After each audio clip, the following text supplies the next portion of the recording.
Hello, I'm Harvey, host of Franchising Brand Stories. Hello, my name's John Davies. I'm the UK Managing Director for FASTSIGNS.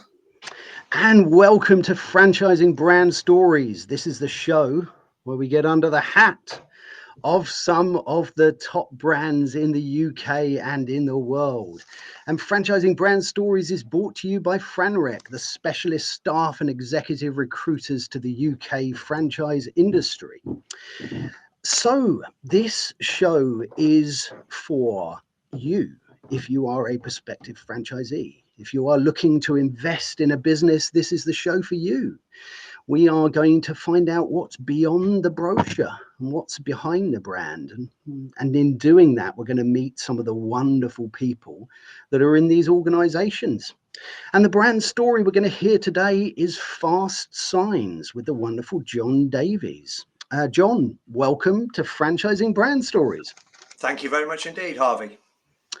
Great. Well, it's fantastic to have you here. Let's kick things off with asking you, what is FASTSIGNS? I mean, it's a fundamental question. And if you're a potential franchisee listening in, it's good to understand exactly what the business is about.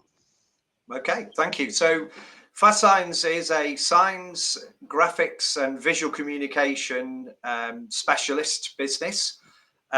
We have 774 franchise locations operating currently in 9 countries. The franchise originated in Dallas, Texas in 1985. The founder is a gentleman called Gary Solomon. He was in the printing space, and the story has it that he visited a print shop and he saw the first introduction, which would have been first generation digital print, which went straight onto some form of substrate that wasn't a paper, and it was his eureka moment. So he thought, wow, this technology is amazing. It's going to revolutionize the world and sort of take over the industry. From there, having had that idea, he looked for a way to accelerate the growth of his business. In America, as you all know, Harvey, franchising is a very well-established, advanced business model. It's incredibly well known. In fact, there are more businesses that are assumed to be franchised than not in the US. So he thought, okay, let's look at franchising. Got some really good franchisees signed up early doors. Got some very rapid growth. Kind of got the business to a point where he thought, that's my capabilities and my capacity for growth, and sold the business to what we would know as private equity, who then have gone on various generations of private equity ownership. And we've obviously got now senior executives who run the business. In the US, Canada, and the UK, we are owned by the FASTSIGNS International Inc. Corporation. So I'm an employee of an American business. In the other 6 countries that we operate under a master license arrangement. So FASTSIGNS grants the rights and gives the training and gives the model, but there are other locals native of that country that implement the model. So fantastic. I mean, that's great for people to understand, what the business is and, where it had its beginnings there. In terms of the UK, where can you be found, and how many franchisees have you got here in the UK? So our support office is based in Staffordshire, a nice central location to be able to get to most parts of the UK within a decent travelling time. Our furthest north franchise would be York, and our furthest south would probably be something like Portsmouth. We go all the way along to Tunbridge Wells. We've got a concentration of locations in the London area, and then we have currently 23 locations spread out between those triangulated points. We're sort of focused on major cities. Manchester, Leeds, Birmingham, London, as you would expect. We've got a good presence within, but most locations where a major business, where education facilities, where healthcare facilities are located, they usually have the number of business concentration and the demographic requirements to be a viable market for our franchise model. Fantastic. Let's just say hello to somebody who's joined us here live today. It's David Moffat. Great to have you here with us, David. David's from Beauparan, and he's going to be launching Coles Junior here in the UK. So fantastic to have you with us, David.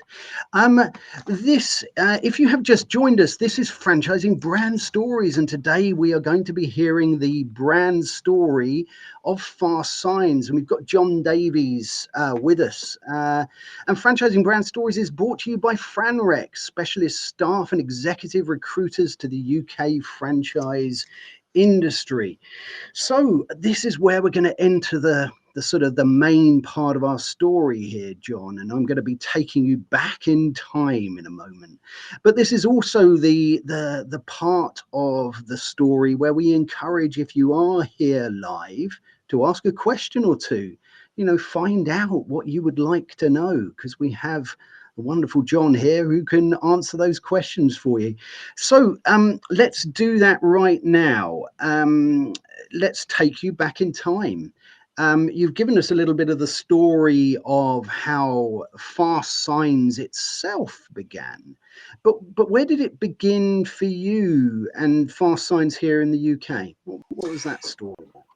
So Harvey, I'm going to take you slightly further back than FASTSIGNS, because I want to just give you a little bit of an outline of how I got into franchising. Like most people, I got into franchising purely by accident. I was a supplier to a business. It was a retail business. I used to work for a manufacturing and distribution business, and the owners of the retail business, they had 2 outlets at the time. And they liked the role that I'd performed for their business over a period of time. And they said, why don't you come and join us? Why don't you look after our franchising division? We're going to grow throughout the UK and open a number of franchises. And I said, but I don't know anything about franchising. I never really heard about it. So how can I do that? And they said, don't worry, we'll learn it as we go along. So I joined that retail business. I was there for nearly 12 years. I left, we had 175 outlets, 45 of them were franchised. I was responsible for those 45. I owned 2 of the 45. So in partnership with my brother, I was a franchisee and a franchisor at the same time. And we sold it ultimately to private equity, and they had some very ambitious plans. And I just thought, a career is probably a job that's gone on too long, so I should go and do something new. So I left franchising, and I had about 18 months working for different businesses, did some projects, and I got a phone call from a recruiter. On this occasion, it wasn't FranRec, but I have worked with FranRec several times before. Some of my high quality support team have been recruited by Simon, so I can heartily recommend his services and the facility that he offers to the industry. But I got a job, an offer to go to Dallas for a week-long job interview. And I thought, wow, well, I've never been asked to do that before. So I headed over to Dallas, Texas. And what I discovered was a world-class franchise business. It absolutely blew my socks off. I thought to myself, well, I didn't do a bad job for the 11 or 12 years I did it before, but this is how the professionals do it. And I actually thought to myself, if I can come back to the UK and replicate this model in a very average fashion, I'll be doing a pretty good job, because the brand was very, very strong. All of their systems were advanced. I mean, they've been doing it for nearly 40 years now. So a lot of the things that I thought I'd created were obviously established practices within the model. So I thought, this is out of this world, and then joined in 2015. So this is my 10th year with the business. And when I was in franchising before, I wasn't actively involved in the franchise community. We were a franchise, and we were ethical. We had a franchise agreement by an ethical lawyer who made our business sustainable, and it was worthy of representation. But obviously with FASTSIGNS, everything is as you would expect. We are members of the British Franchise Association. So I thought to myself, I need to embrace and get involved in the franchising community. And during the last nearly 10 years, I've found it to be a fantastic, supportive industry. Some great business models in there, some really, really, really high delivery brands that we operate alongside. And we like to think that we sit amongst them. I mean, we've just come back, as you will know, in November. It's the British Franchise Association Awards. And we were grateful and very honoured to be shortlisted for one of their awards. It was the Leadership and Culture Award this year. We didn't win the category, but when you don't win and one of the brands on stage that does win, you admire and you take your hat off to, if you excuse the pun. That was a great victory for us. So that's kind of like how I got into franchising and then how I ended up being in FASTSIGNS. And I have to say, every day is different. I've never looked back. So long may it continue. Fantastic. What a great story. And the fact that you've been a franchisee as well. Yeah, absolutely.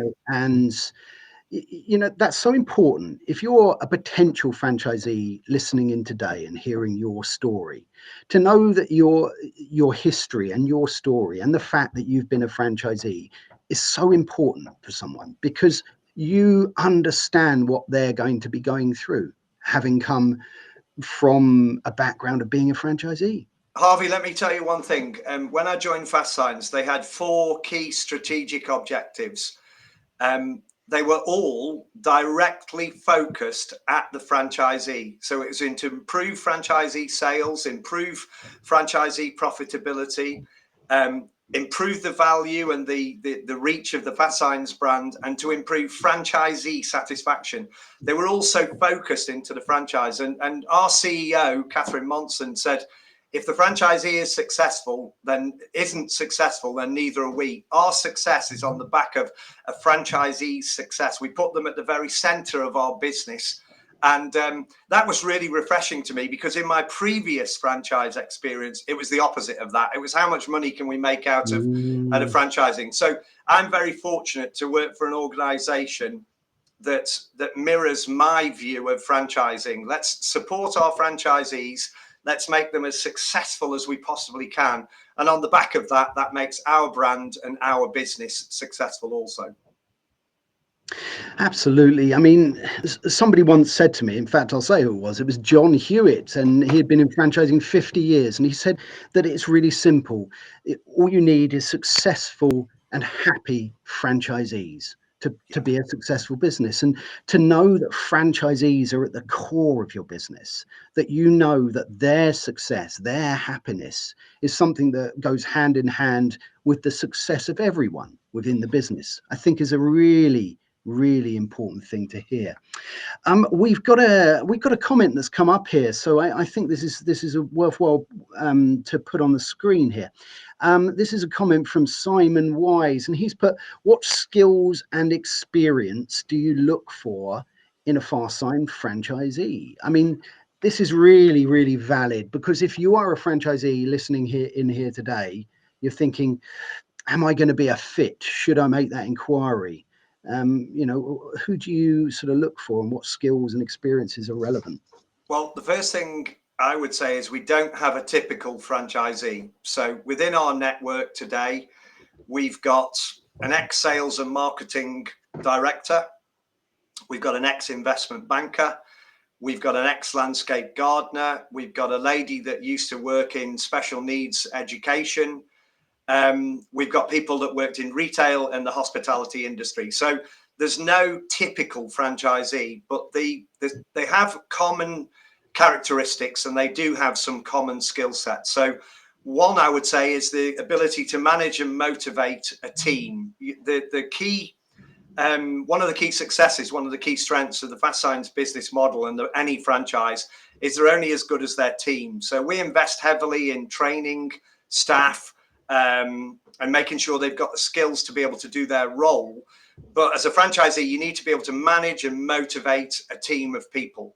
You've got to like a bit of project management, because you go out and visit a client and understand their needs, you then need to interpret that into a solution. So we don't sell products, we sell solutions. So a little bit of that can be involved in working with different departments, different skills, different outsource agencies to bring it all together to meet the customer's needs.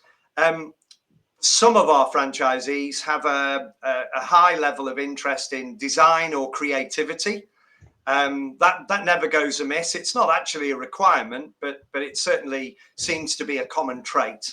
And we've just had our national awards program in November, a conference for a day followed by an awards evening. And some of the stats that I read afterwards, we've got a disproportionate amount of females within our business, believe it or not. So they obviously make the best managers, the best project managers, the best creative people who are able to operate a franchise. So I'm really pleased, because in our industry it would historically be male dominated. But FASTSIGNS, certainly in the UK, we book that trend. A lot of our outside sales professionals are females, so probably go back to the skill set there. Maybe the soft skills and the management side is more easily demonstrable within a female. Who knows? Yeah, well, look, it's fantastic. It's really important, again, if you're listening to this, to know that doesn't matter what background necessarily you come from, that if you've got some of those characteristics, and it's really good to understand that, you know, that you've got a really diverse selection of people. You know, do you have a good mix of ages? You know, I'm always keen to bring younger people into the industry. You know, or do you find it's a sort of typical around the sort of the middle part of somebody's life? Well, if any of my current network are listening to this chat, they'll smile at this. But when I joined the business 10 years ago, we'd been going in the UK probably nearly 30 years, and we had an aging network. So some of our franchisees were happy enough and satisfied enough to renew their agreement. It's a 10-year agreement.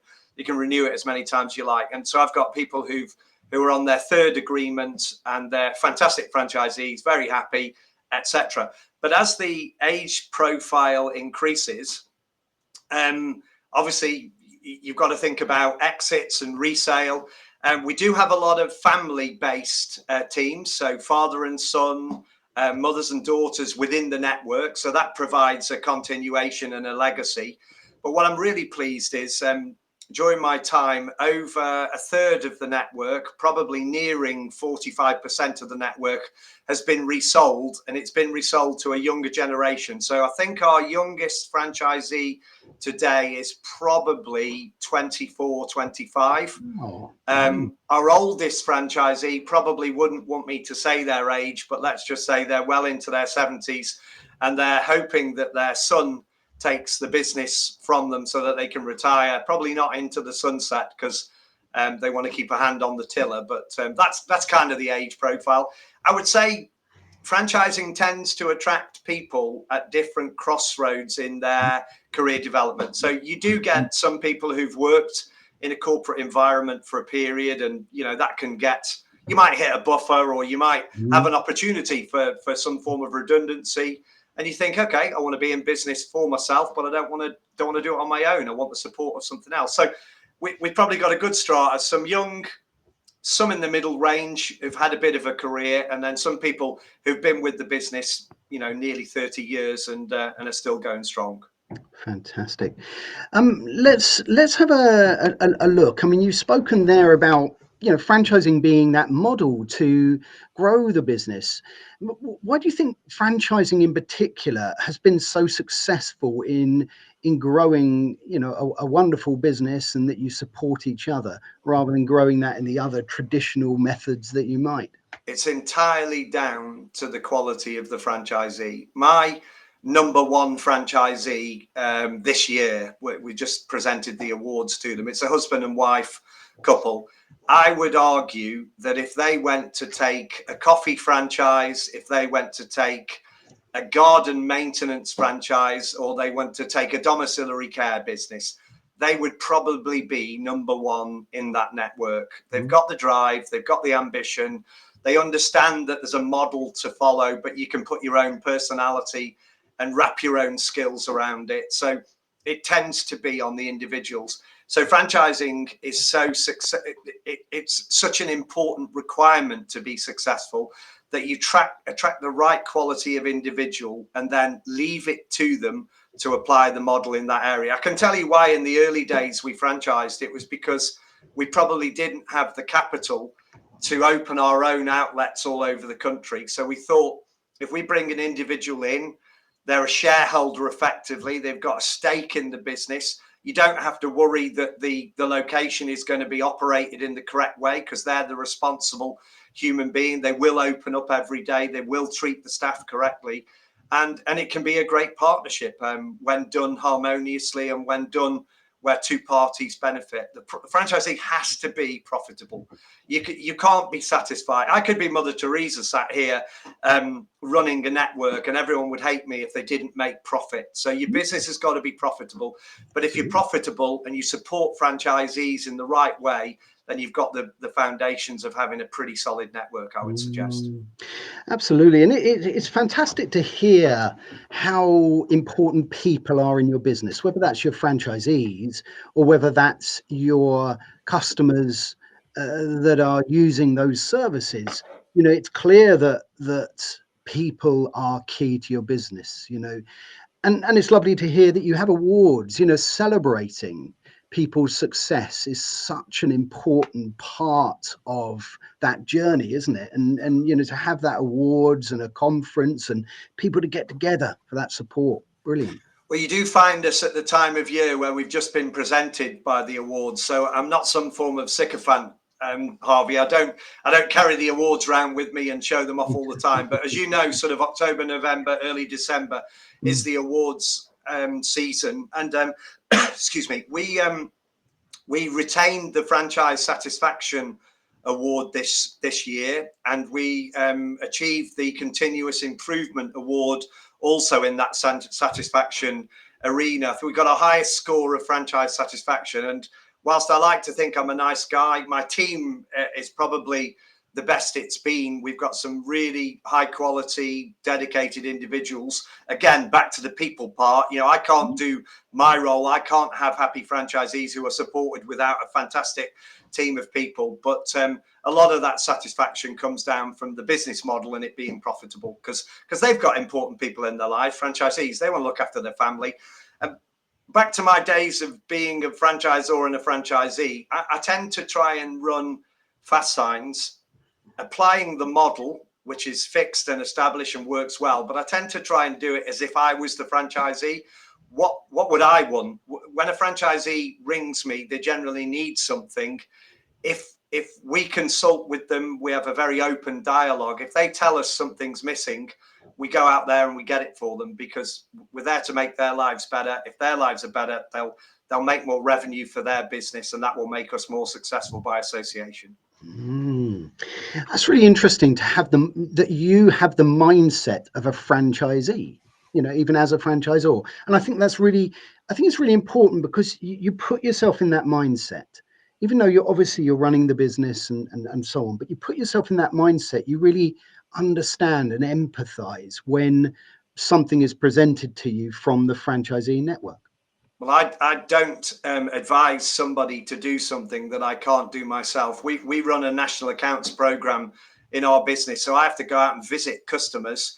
I have to listen to their requirements. I'm very lucky that I can take a load of notes and pass it to people that actually know what they're doing, being our franchisees. But I put myself in the front line with the customers, understand their needs, liaise with the experts. And I don't know how you would run a business if you are not on the front line with them, understanding what they do. We don't make signs in my business in Stafford, in our support business. We don't do any signage whatsoever, but we know how to do it. We know the challenges, and we're very lucky that within our global business, we've got experts in those fields. So I just consult someone who knows what they're doing, get the right advice, get the right support, and pass it on to our experts who are the franchisees.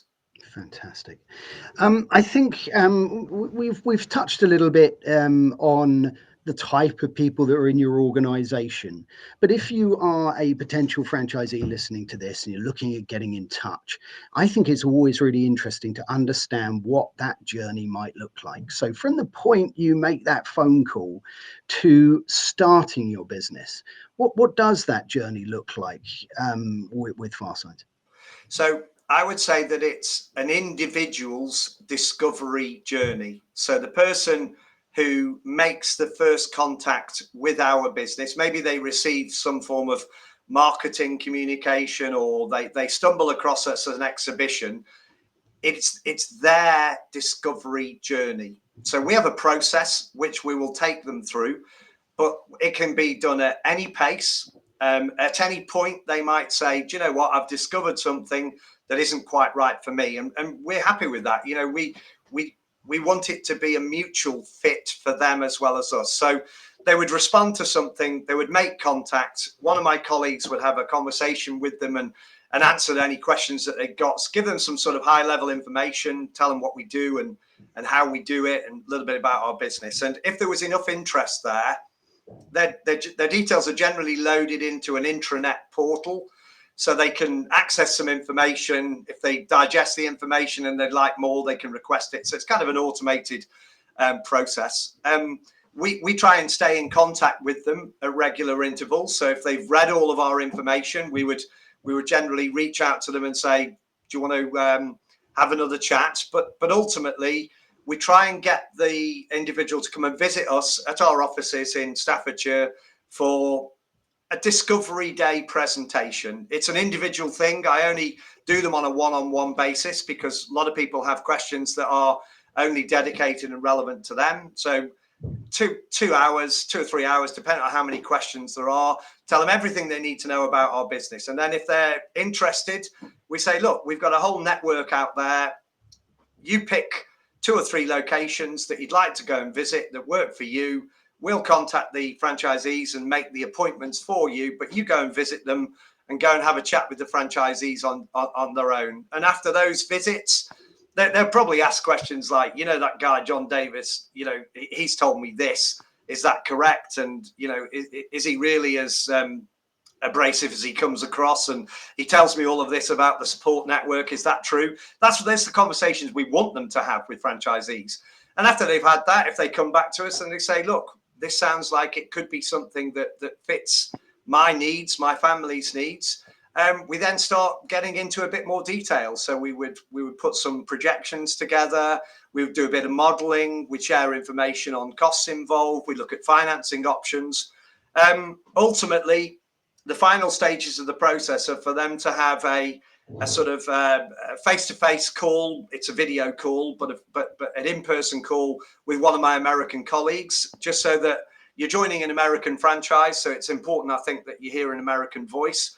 Again, that person can ask any questions that they might have niggling away in the background. And then if all that goes well, if there's still a mutual, we'd like to do business with you and you'd like to do business with us, we move forward, we grant a franchise, then our support really kicks in. So we help that person find the location, we help them build the center, we help them recruit the staff, we train them. So that person would be required to go to Dallas for a week of training. Prior to that, they'd have done a week of online training.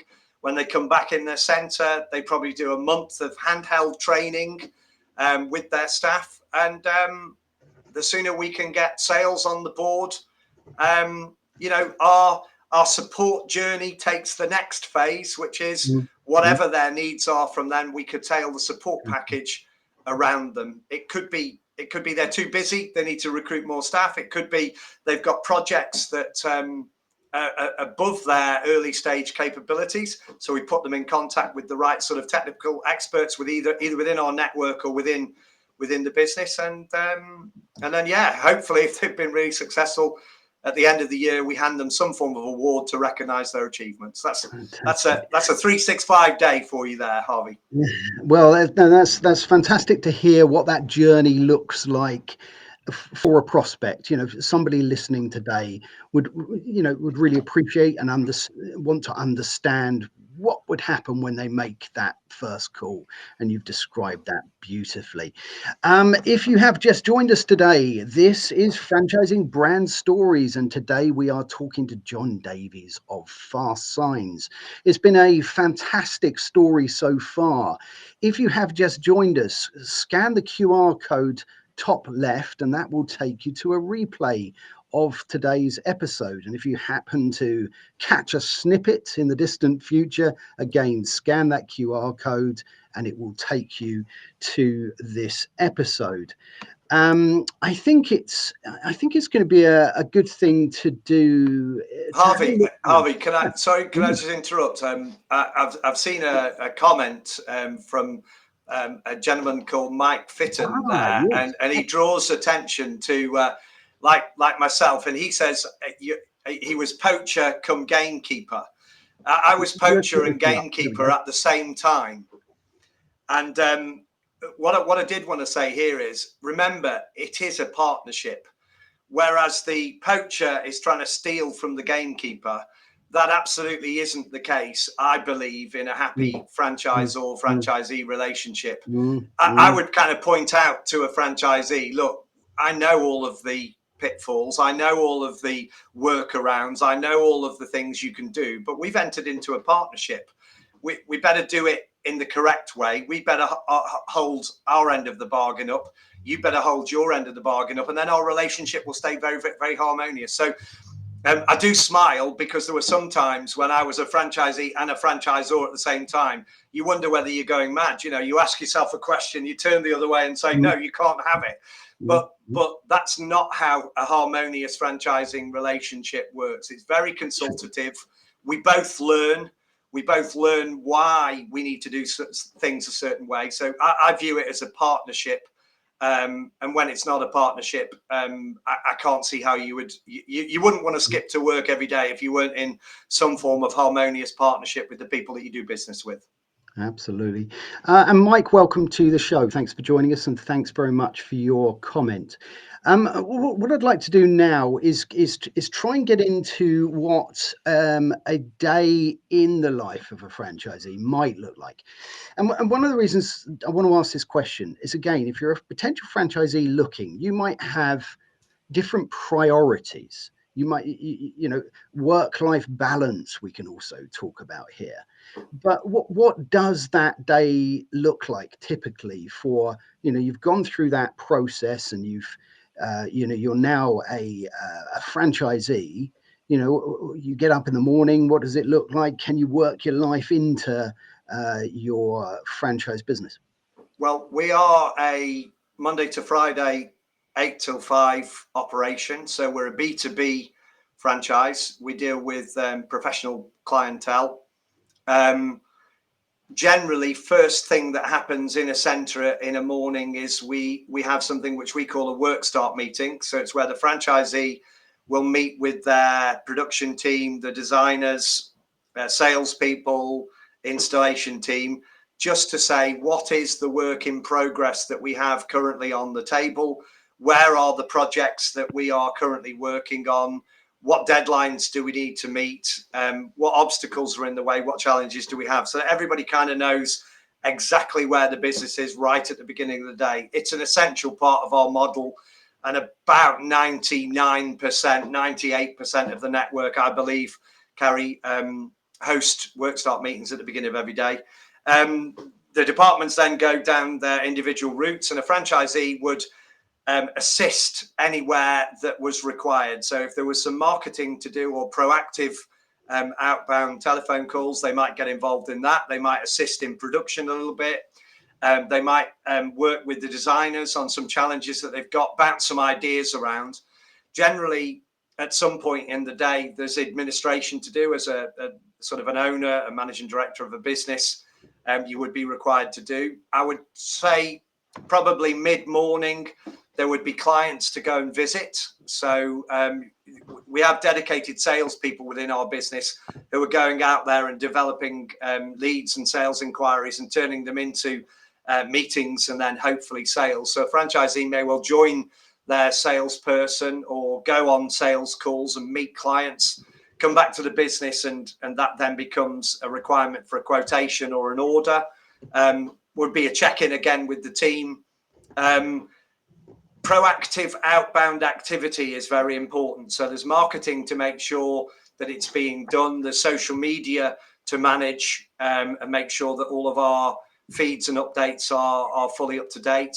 I think then by the end of the day, you probably want to take stock, a little bit of a preparation for next day's work start meeting. So every day will likely be different. Bear in mind, FASTSIGNS lays on a lot of training courses, a lot of peer-to-peer learning opportunities.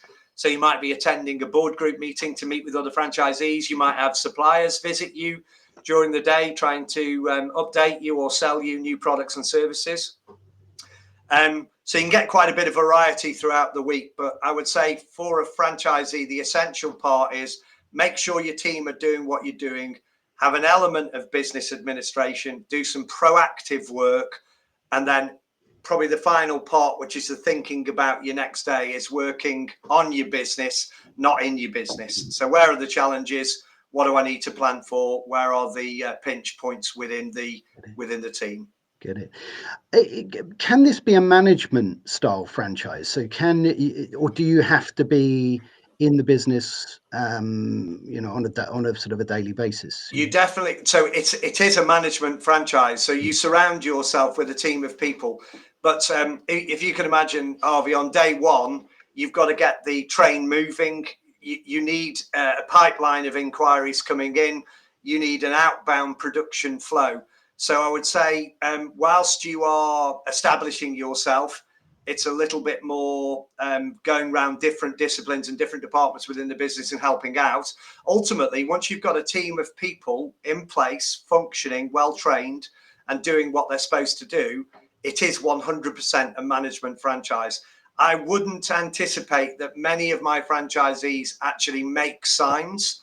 I would imagine, well, I know that a lot of them do visit important clients, but they generally recruit teams and have colleagues who do the day-to-day, and they are required there to manage either remotely, because all of our systems now are online. You are able to work remotely, but we are a manufacturing business. So we're a sales and marketing focused business that happens to manufacture. So we generally go into the center most days just to make sure that the team is well motivated and well directed. Fantastic. We've had a couple of people saying that things are buffering today. My advice is to come off of LinkedIn and then come back in again, see if that helps. Perhaps, Simon Wise, you could let us know what experience you're having. It's also available on YouTube as well. If you're watching on LinkedIn, it may be an issue there, so perhaps check it out on YouTube. I'm going to bring up a comment here from Simon. Simon has put, what support infrastructure is in place for franchisees? I'm going to pick up, John, on something that you said just now that intrigued me, actually. You know, you mentioned it's a proactive business, sales and marketing business, and you said that you had salespeople in the business that help get leads. So is that sort of corporate head office salespeople that are proactively getting leads for franchisees? Is that how that's working?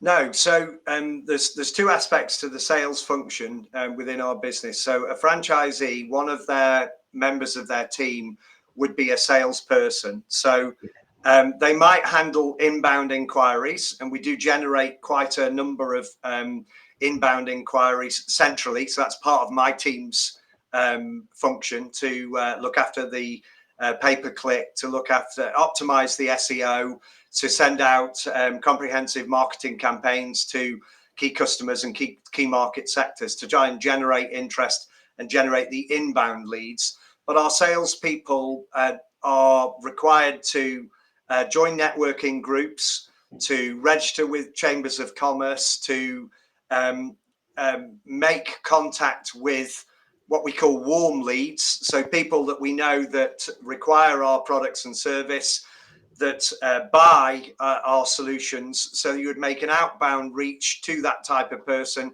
to introduce the company, to introduce themselves, and then they would actually go out and try and meet those people. So that's the outbound sales reach that a salesperson would have. And where I would expect the franchisee to get involved in is certainly networking. So a separate networking group for business introductions and for other people to help you, letting you know where opportunities are. But then also franchisees would go and meet key clients. If you've got a large client with complex needs who spends a decent value of money with you, it is certainly worthwhile the franchisee getting involved in establishing that relationship and turning that into a customer. Oh, fantastic. So sorry, Simon, there was one other thing I want to say. So when please. I joined the business nearly 10 years ago, I realized that my franchisees didn't have the best sales management experience.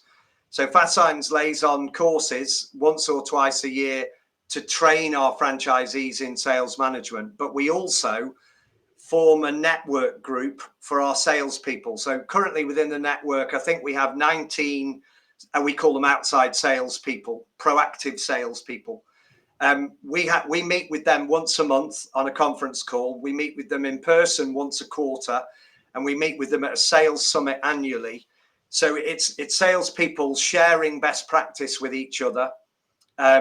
We're helping them with challenges that they may have. We're training them. We're trying to motivate them. So we help franchisees to manage those salespeople, and we educate and train those salespeople to be effective in their role. Because a lot of people in all walks of business, not just franchising, they'll hire somebody and then they'll fold their arms and say, right, you're a salesperson, go and make me loads of money. But it doesn't work that way. It's a member of a team. The team needs all the skills. They need all the support.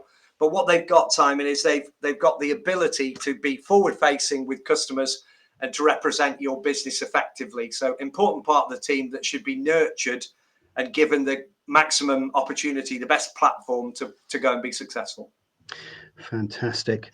We've just had a comment here from Simon to say that we are loud and proud on YouTube Live. Simon, could you do me a favor, put in on the comments a link to the YouTube so that Mike and anybody else listening can listen live? That would be fantastic if you could. If you have just joined us today, this is Franchising Brand Stories, brought to you by FranRec, the specialist staff and executive recruiters to the UK franchise industry. And today we are hearing and have heard the story of FASTSIGNS with the wonderful John Davies. I'd like to ask you a question. You've got a big network of individuals, and franchising always has the ability to change lives, and also you find lots of characters. And I'm sure you've got plenty of life-changing stories and how franchising has affected people's lives for the better. But are there any that sort of stick out in your mind particularly? Yeah, one is very at the forefront of my mind at the moment, and that's mostly because this husband and wife team were actually our #1 franchise in the UK network in 2024. They achieved well in excess of £1 million worth of sales. They had something like a 40% growth year on year. And it's a really interesting story because it's an Australian gentleman who was an investment banker working overseas, a German wife who came to the UK and was a garden designer, landscape garden designer. They came together and both of them stopped their careers and they went around looking for a franchise that they could both do. You can imagine the skills of an investment banker and you can imagine the design and creativity of a landscape garden designer. So they had to find a business that they could both work within. They've been in my network, in the FASTSIGNS network for 15 years. They have got a wonderful team of people that they've recruited along the years. They've had children together. So the mother of the business and the female business partner, she wraps her day-to-day activities around taking children to school and collecting them. So there's a heck of a lot of flexibility there. The lady would probably say she doesn't want to work with the husband for 8-9 hours a day. That would probably be not too positive on their relationship. They're both very, very colourful characters, and you know, I love them dearly. But to see the success that they've had coming to the UK together, starting from zero over 15 years, building a business, building a fantastic team of people, and ultimately being the #1 franchise in the UK, and just to see the delight on their face at our recent awards do. And yeah, they let's say that the Germans and the Australians can certainly rival the UK citizens for partying and celebrating success. So that's definitely a life story that's at the forefront of my mind and resonates. Fantastic. I've just put the YouTube link for the people that are here with us live today. Click on that and we should be all good to go. It must be a LinkedIn issue for the buffering. Well, we are coming towards a fantastic story. And this is the part where we have a little delve now into the future. And this is the part, John, where you give us the franchising brand stories exclusive. Okay. Okay. I'm going to save this one up for us, really. So what we're going to look at now is what's happening in the future for FASTSIGNS, what exciting things are coming up that we've got to look forward to and we can look out for in the future. Well, I'm really excited at the moment, but I'm going to show my lack of appreciation of technology, my lack of technical ability, because for about 3 years, 2.5 years, FASTSIGNS has had its own proprietary owned AI system. So it was launched 2.5 years ago. We own all of the information. It's a closed user group, 774 locations worth of users are all feeding in information into this AI system, and it's learning all the time.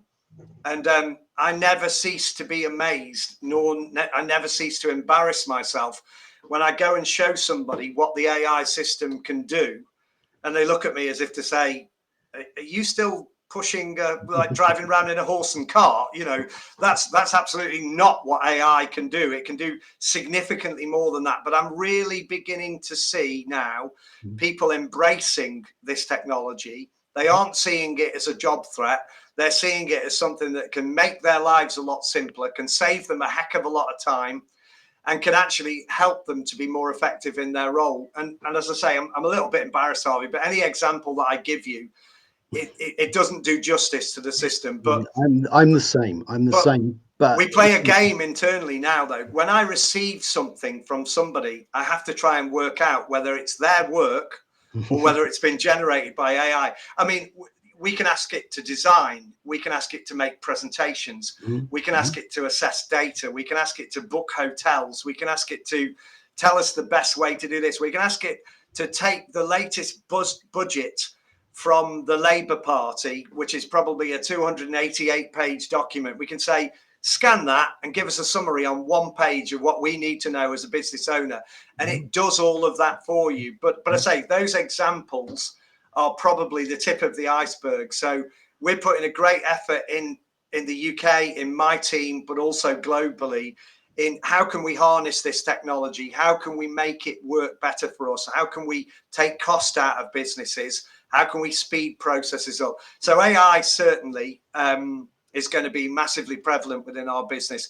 The other thing I would say is we're moving into new areas. So if you think about interior design, you wouldn't necessarily think FASTSIGNS got involved in interior design, but an office refurb, a kitchen makeover, all of that can be done by applying a substrate which has some form of imagery printed onto it and wrapped around surfaces. So if your kitchen's white at home, for example, and you'd like it to have leopard print on it, we can do that for you. I wouldn't recommend it. I'm not sure it'll enhance the value of your house or anything, but it's those sorts of technologies, interior development, making environments that people work in more motivational, better for their health, better for collaboration, more inspirational. It's those sorts of projects that we're getting involved in. We see it massively in education. So people out there that have got children, your children go to school, it's not only the teachers and the teaching assistants and the textbooks and the computers which are educating young people nowadays. It's what's on their walls, what's on their floors, directional, motivational messaging. So yeah, really exciting times, I think, for FASTSIGNS. There's just two little areas that I see us growing into massively in 2025. Yeah, absolutely. And it's really interesting, as Simon's put up there on the screen, to hear you talking about the use of AI and carefully used. It's an incredible tool. And that's exactly what it is. It's a tool. And, you know, you mentioned there that it was a closed group. So in other words, the AI system is calling upon a bank of knowledge that you have put together. And I think that's a very important thing to note. But it used well. You know, everyone's worried about it. We were never, you know, we're not worried about sort of autocorrect and spell check. It's a tool that guides us. And if we use AI to create a framework, I mean, somebody I know is Penny Hopkinson, who writes ops manuals. And, you know, that's a great example. You put your ops manual in as the closed group, then it's calling upon something that you've written. But look, fantastic and exciting stuff coming up. Well, we have reached the end of today's program, and before we talk about what's happening next week, perhaps you could leave us with a few final thoughts for anybody who's joined us here live today, and anybody, of course, who's going to watch this in the future. Well, Harvey, firstly, I'd like to thank you and Simon for the opportunity to have this chat. It's the first time I've done anything of this nature. As I said, I'm a bit of a technophobe, but I'm trying to change that as we go forward. Always looking to learn new skills and sharpen the saw, as they say. So thank you for this fantastic opportunity. I am going to mention this to as many people as I can going forward, because I do think you provide a really worthwhile and valuable platform, not only to people like me who want to tell prospective people out there about what I do, but also it's nice that people take an interest in people's individual journeys, in companies' histories, and where they're going. So thanks very much indeed to you guys. And although you probably won't have me back because I've caused buffering on LinkedIn, that's probably just me repeating myself. It's nothing to do with LinkedIn, but no, always welcome back. So that's one. And just to say, I've really, really enjoyed it. And I hopefully somebody out there has got something out of it. And yeah, maybe they'll get in touch soon. Fantastic. Absolutely. And it's been a fascinating story to hear. And thank you, John, for your time today. And I'd also like to thank everybody who's been with us today. Thank you for bearing with any buffering issues we had. Do check out the comment that Simon put in the chat there, because it will take you to the replay. And, you know, please catch the replay. And if you've got any questions, put them in there, because we can still answer them in the future.